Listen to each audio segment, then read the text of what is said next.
বাংলায় আবার নতুন ফুটবল লিগ শুরু হতে চলেছে। আইএসএল এর ধাঁচে ফ্র্যাঞ্চাইজি লিগ হবে। এছাড়া ভারতীয় জাতীয় দলের কোচের পদে আবেদন করলেন অ্যান্টোনিও লোপেজ হাবাস, এবং কলকাতা লিগের শুশ্রূষায় প্লেয়ারদের ইনজুরির শুশ্রূষায় ছাতা ব্যবহার করা হচ্ছে। এইটা নিয়ে দু একটা কথা বলবো। প্রথমে চলে আসি হট টপিক, ছাতা। পায়ে ছাতা ব্যবহার করা হয়েছে। অ্যাকচুয়ালি সেদিন খেলা দেখার সময় আমি ব্যাপারটা দেখতে পেয়েছিলাম। মোবাইল স্ক্রিনে অতটা ডিটেল বোঝা যায়নি। আমার দূর থেকে দেখে মনে হয়েছিল যে থামস আপের বোতল ফোতল কিছু একটা পায়ে বেঁধেছে আর কি। দূর থেকে বোঝা যাচ্ছিল না বিষয়টা। ওই ছাতার হ্যান্ডেলটা দেখে আমি কিছু ঢাকনা ভাবছিলাম। তারপর ভাবলাম যে এই বিষয়টা নিয়ে কথা বলাটা কি ঠিক হবে, কারণ আমি ম্যাচের পরেই ভিডিও দিয়েছিলাম। আমার মনে হয়েছিল ওটা কোনো মেডিকেল অ্যাডভান্স ইকুইপমেন্টও হতে পারে। আমি দুম করে বলে দেবো যে কি বোতল না ছাতা, কি একটা পায়ে বেঁধেছে। তারপর সেটা হাস্যাস্পদ হয়ে যাবে। সবাই বলবে আপনি জানেন না, ওটা হয়তো মেডিকেলের নতুন কোনো ইনস্ট্রুমেন্ট এখন ব্যবহার করা হয়, সেটা হয়তো ছাতা বা বোতলের মতো দেখতে। আমি কনফিউজ ছিলাম, আমি সেই জন্যই বিষয়টা তুলিনি। পরে দেখলাম সবাই এটা নিয়ে সরব হয়েছে। আমি সত্যি কথা বলছি, আমার ধারণা ছিল না ওটা ছাতা হতে পারে। আমি সত্যি বলছি, ভেবেছি কোনো অ্যাডভান্স ইকুইপমেন্ট হয়তো পায়ে লাগানো হয়েছে। তো বিষয়টা নিয়ে সবাই একতরফা আলোচনা করছে যে ছাতা লাগানো ঠিক হয়নি, ভুল হয়েছে, এটা কি অবস্থা। এটা দুটো দিক আছে, আমি সম্পূর্ণ একদিকে বলবো না। এক্ষেত্রে আমার মতটা হয়তো সবার থেকে আলাদা হতে পারে। ছাতা লাগানোটা ঠিক ডিসিশন ছিল, কারণ প্লেয়ারটার পা বাঁচানোর প্রয়োজন ছিল, তার যাতে কোনোভাবে ইনজুরিটা না বাড়ে। তাই জন্য হাতের কাছে যা ছিল ছাতাটা পেয়েছে, ছাতা লাগিয়ে দিয়েছে। কিন্তু এটাও প্রশ্ন, ছাতা কেন? এরকম সিচুয়েশান তো হতেই পারে ম্যাচের মধ্যে, এরকম ইনজুরি অন্য অনেক প্লেয়ারের হতে পারে। সেটার অল্টারনেটিভ ব্যবস্থা বা একটা সাপোর্টিং কিট কেন থাকবে না? অ্যাটলিস্ট একটা টেম্পোরারি প্লাস্টার টাইপের কিছু বা সাপোর্ট টাইপের কিছু তো থাকা উচিত। কারণ ফুটবল খেলা, এখানে জ্বর সর্দি কাশি ওষুধ বা পেট খারাপের ওষুধ রাখার থেকেও এইগুলো রাখাটা বেশি ইম্পর্টেন্ট। অ্যাম্বুলেন্স একটা কেন থাকবে, দুটো থাকাটা ভীষণভাবে প্রয়োজনীয়। তার কারণটা হচ্ছে যে একসঙ্গে দুটো প্লেয়ারের দুরকম চোট লাগতে পারে, দু জায়গায় নিয়ে যাওয়ার প্রসঙ্গ হতে পারে। শুধু তাই নয়, একটা অ্যাম্বুলেন্স গেলেও মাঠে আর একটা অ্যাম্বুলেন্স না থাকলে ফিফার নিয়ম অনুযায়ী খেলা শুরু করা যায় না। এছাড়াও অ্যাম্বুলেন্স যদি পাশাপাশি কাছাকাছিও কোনো হসপিটালে নিয়ে যেতে চায়, রাস্তায় যদি কোনো যানজটে ফেঁসে যায় কোনো কারণে, কেউ তো বলতে পারে না যে এটা হবে না, তো সেই যানজটে ফেঁসে গেলেও তার ফিরে আসতে সময় লাগবে। ততক্ষণ কি খেলা বন্ধ থাকবে? তো এই সব ভাবনা চিন্তা করে দুটো অ্যাম্বুলেন্স অ্যাটলিস্ট রাখা উচিত ছিল, এইটুকু আমার মনে হয়েছে। কলকাতা লিগ এক সময় ভারতের ঐতিহ্যশালী একটা লিগ ছিল। এখান থেকে প্রচুর বড় বড় প্লেয়ার উঠেছে, তারা ভারতকে রিপ্রেজেন্ট করেছে। এটার একটা ইতিহাস আছে, কিন্তু সেটা ইতিহাস হয়ে গেছে। বেশ কিছু বছর ধরে সিএফএল এর কোয়ালিটি আমরা দেখেছি দীর্ঘদিন ধরে নামতে থেকেছে, এবং সমস্যাটা একই জায়গায়। আজকে আমাদের ভারতবর্ষের যে 1 নম্বর লিগ আইএসএল, সেখানেও যে সমস্যাটা, এখানেও সেই সমস্যাটা। পর্যাপ্ত টাকা পাওয়া যাচ্ছে না। এখন অনেকেই প্রশ্ন করতে পারেন যে উদ্বোধনী অনুষ্ঠানে অত জাঁকজমক না করে যেগুলো ম্যান্ডেটারি, যেগুলোর ভীষণ প্রয়োজন আছে, যেটার জন্য একটা প্লেয়ারের জীবন নির্ভর করছে, তো সেই জায়গাগুলো বেশি গুরুত্ব দেওয়া উচিত। এ বিষয়ে আমিও 100% সহমত যে হ্যাঁ, এটাই করা উচিত। যেটা ম্যান্ডেটারি সেখানে বেশি জোর দাও, খেলার মান উন্নত করার জন্য, খেলার রেজাল্ট যাতে ঠিকঠাক আসে, মাঠের পরিস্থিতি যাতে ঠিক থাকে, মাঠের খেলার কন্ডিশন যাতে ঠিক থাকে, এই দিকগুলো টাকা খরচ করে উদ্বোধনী অনুষ্ঠানটা কমানো যেতেই পারে।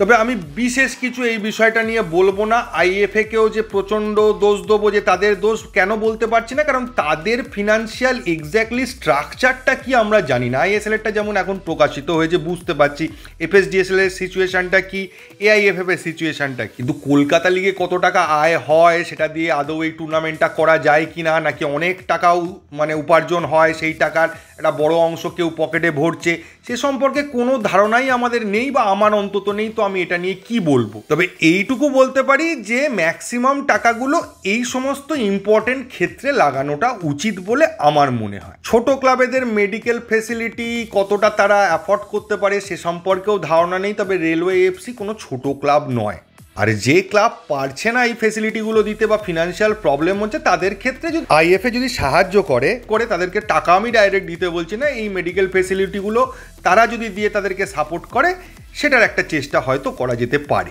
নেক্সট বিষয়টা হচ্ছে অ্যান্টোনিও লোপেজ হাবাস আবেদন করেছেন ভারতের জাতীয় দলের কোচের পদে। তো আমাকে একজন প্রশ্ন করেছিলেন কিছুদিন আগে কমেন্টে, আমি তাকে বলেছিলাম দেখুন, আমি বুঝতে পারছি না যে আদৌ হাবাস অ্যাপ্লাই করবেন কি না, কারণ আগের বার হাবাসকে রিজেক্ট করেছিল এআইএফএফ। তারপরে তিনি সেটা নিয়ে এখন বসে থাকবেন না আবার অ্যাপ্লাই করবেন, সেটা আমার পক্ষে বলাটা মুশকিল।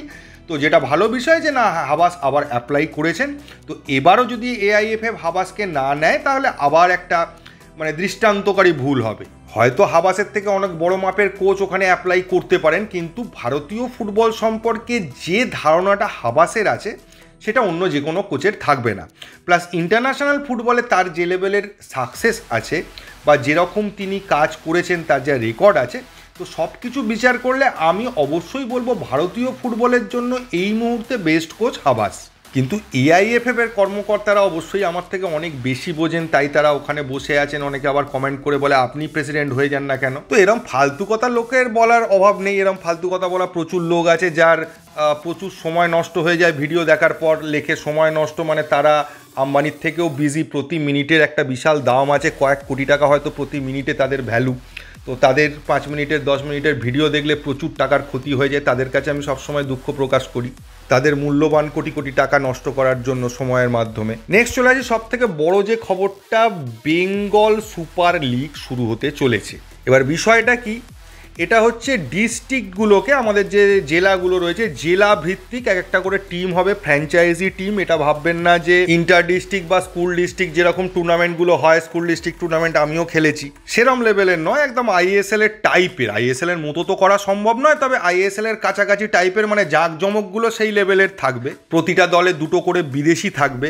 8 সপ্তাহ ধরে টুর্নামেন্টটা চলবে, 61টা ম্যাচ হবে, হোম অ্যাওয়ে ভিত্তিতে খেলা হবে এবং তারপরে সেমিফাইনাল, ফাইনাল। জি বাংলা সিনেমা এবং জি5 অ্যাপে এই টুর্নামেন্টটা দেখা যাবে। তো উদ্যোগ দেখে তো খুবই ভালো লাগছে, মনে হচ্ছে ভালো কিছুই হতে পারে। এবং ভালো কিছু এই কারণে বলা যে এখান থেকে বেশ কিছু প্লেয়ার উঠতে পারে এবং টুর্নামেন্টটা একটু জাঁকজমকপূর্ণ হলে বিভিন্ন লোকেরা খেলাটা দেখতে পারে এবং খেলা দেখার ইন্টারেস্ট প্রকাশ করতে পারে। তো যে ভাবনা চিন্তা নিয়ে জিনিসটা শুরু হচ্ছে সেটা সঠিকভাবে করতে পারলে কিন্তু ভারতীয় ফুটবলের বলুন বা বাংলার ফুটবলের, আমরা মেনলি এখন বাংলার ফুটবলটা নিয়েই ভাবনা চিন্তা করছি, তো এই টুর্নামেন্টের মাধ্যমে বাংলা থেকে বেশ কিছু বাঙালি প্লেয়ার উঠে আসতে পারে। তার একটা সুযোগ রয়েছে, একটা সম্ভাবনা রয়েছে, একটা স্টেজ প্রোভাইড করা হচ্ছে। এটা অবশ্যই ভালো বিষয় এবং এটাকে সাধুবাদ জানানো উচিত বলেই আমার মনে হচ্ছে।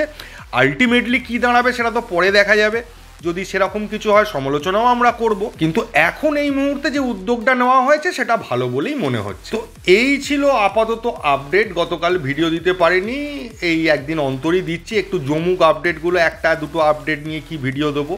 আর অনেকে জিজ্ঞেস করেছিলেন CFL এ মোহনবাগানের পরবর্তী খেলাগুলো কবে। 11, 15, 19 পরপর মোহনবাগানের খেলা আছে CFL এ। 11 তারিখ জর্জ টেলিগ্রাফের বিরুদ্ধে, 16 তারিখ কালীঘাট মিলন সংঘর বিরুদ্ধে এবং 19 তারিখ ইস্টবেঙ্গলের বিরুদ্ধে ডার্বি। এটাই হচ্ছে নেক্সট পরবর্তী সূচিগুলো মোহনবাগানের। আর বাকি মোহনবাগানের খবর, ISL এর খবর, সবার চোখ ওই 14 তারিখের দিকে। 14 তারিখ না হওয়া পর্যন্ত কিচ্ছু হবে না, এটা আমি বারবার প্রতি ভিডিওতেই বলি। তো এই ভিডিওতে এইটুকুই। থ্যাংক ইউ, ধন্যবাদ এবং জয় মোহনবাগান।